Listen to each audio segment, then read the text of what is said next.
I was in court one day before a very crusty old family law judge, and in those days they were still doing the very old petitions. It was 1975, it was before the Family Law Act was introduced, and so the Family Law Division was still part of the Supreme Court.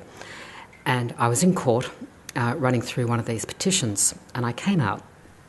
A gentleman as equally crusty as the judge tapped me on the shoulder and he says, "Oh, excuse me," he says, "I've just worked out who you are."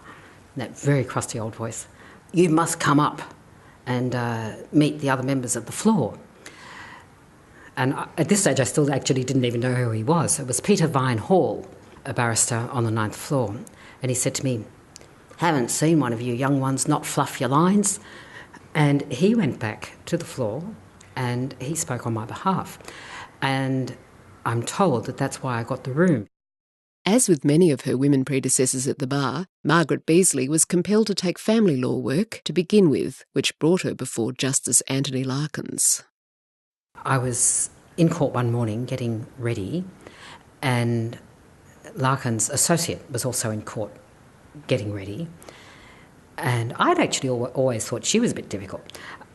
She just said to me, "Oh, Miss Beasley," she said, "oh, good to see you." She said, she said, "I really enjoy when you're up here." She said, "I've never seen anybody stand up to him as well as you do." And I thought, I see. That really changed my mind, because I thought, no matter how difficult it is, and I can't tell you what an excruciating experience it was to have to appear before him, I did find my way, and I know how I found my way around dealing with him.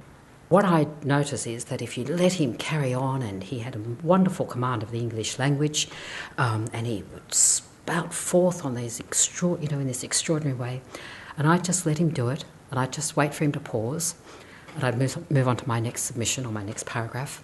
And so in a way I let him not implode, but getting along that way. You let him sink himself. Exactly. And he'd have no more to say, and I'd get through to the end of it. I'd get my orders, and that's all I was there for at the end of the day.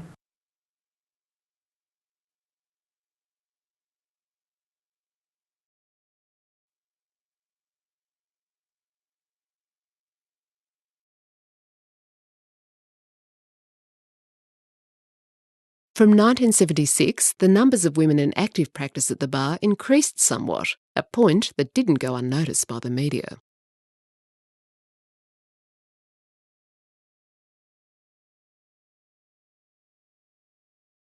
One of the real problems, and it remains a problem to this day, is that too few women are going to the bar.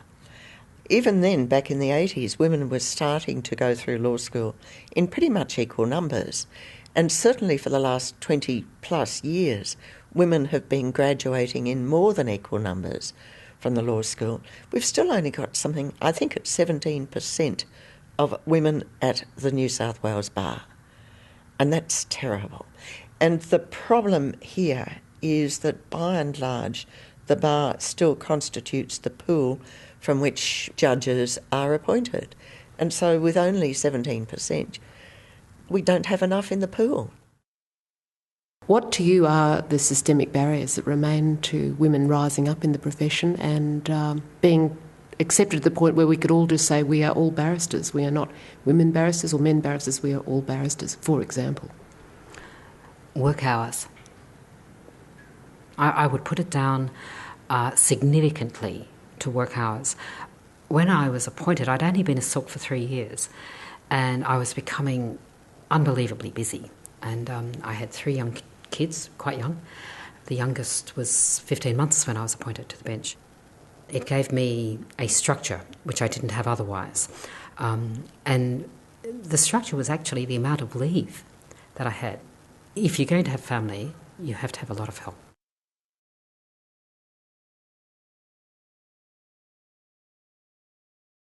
How far have we still to go? Look, the main issue hasn't changed.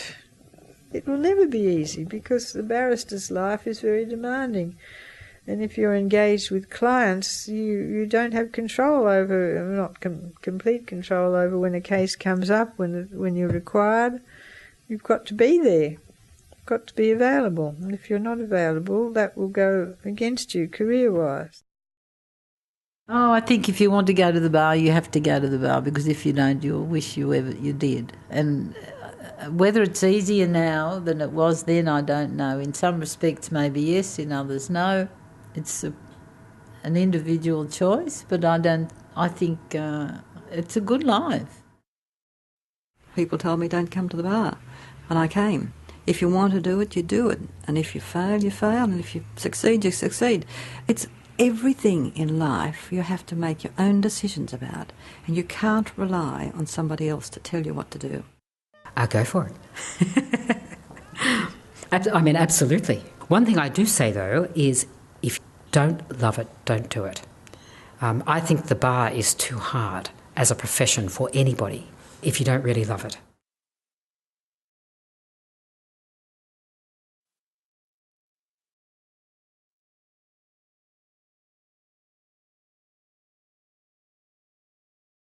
The position of women has improved by the higher profile of women in the profession. I mean, you've got 3 Sheilas on the High Court now. I mean, that's got to improve the profile of women generally.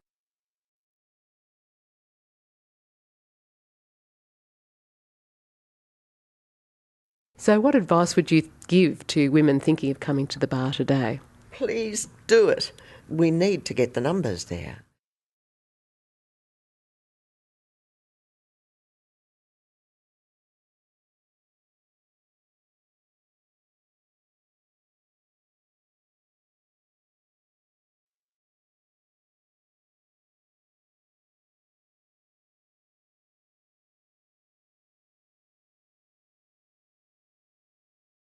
I'm sure that anyone that's ambitious and wants a good life, I think the bar is a place to go. And women who are actually at the bar at this moment, what would you say to them? Congratulations, stick to it. Yeah.